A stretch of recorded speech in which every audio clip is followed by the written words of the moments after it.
நீங்க பாதுகாத்தீங்க, பலப்படுத்தினீங்க, எங்களோடு கூட நீங்க இருந்தீங்க. அதற்காக நன்றி சுவாமி. குறிப்பாக தேச அழைக்கிற ஊழியத்துல ஒரு பங்காளராக ஆண்டவரே எங்களை ஊழியம் செய்யும் அந்த ஊழியர்களால் நீங்க ஏற்றுக்கிறீங்க. அதற்காக நன்றி சுவாமி. நீங்க செய்த சகல உபகாரங்களும் நாங்கள் நன்றிகளை ஏறெடுக்கிறோம். உங்களுக்கு நாங்கள் நன்றி பலிகளை செலுத்துகிறோம் சுவாமி. வருகின்ற புதிய ஆண்டில் பிரவேசிக்கிற எங்களை உடைய கருத்தில் ஒப்பு கொடுக்கிறோம். நீங்க பொறுப்பெடுத்துக் கொள்ளுங்க. நீங்க ஆளுகை செய்ய சுவாமி. எங்க வாழ்க்கையில உங்களுடைய சித்தத்தை நீங்க நிறைவேற்றுங்க. தேவன் தாமே எங்களுக்கு துணையாய் நீங்க இருக்க வேண்டுமாய் ஜெபிக்கிறோம் சுவாமி. எங்களுக்கு துணையாளராக இருங்கப்பா. உங்களுக்கு நல்ல உதவி செய்கிற தகப்பனாக இருங்க சுவாமி.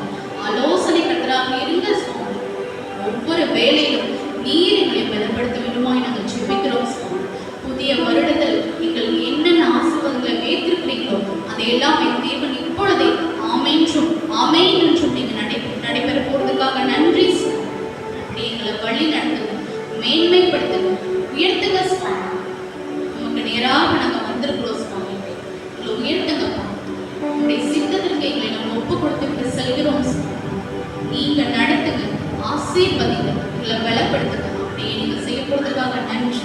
இங்க வந்திருக்கிற ஒவ்வொருவரையும் உடைய கருத்தில் ஒப்பு கொடுக்கிறோம். சிறியோர் முதல் பெரியோர் வரைக்கும் யாவரையும் உடைய கருத்தில் ஒப்பு கொடுக்கிறோம்.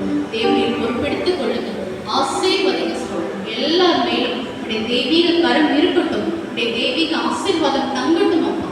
நீர் அப்படியே செய்வதற்காக நன்றி சுவாமி. எங்களை தாழ்த்தி உடைய கருத்தில் ஒப்பு கொடுக்கிறோம்.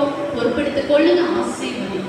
எல்லாவற்றையும் இயேசு கிறிஸ்துவின் நாமத்தில் கேட்கிறோம் எங்கள் நல்ல பிதாவே.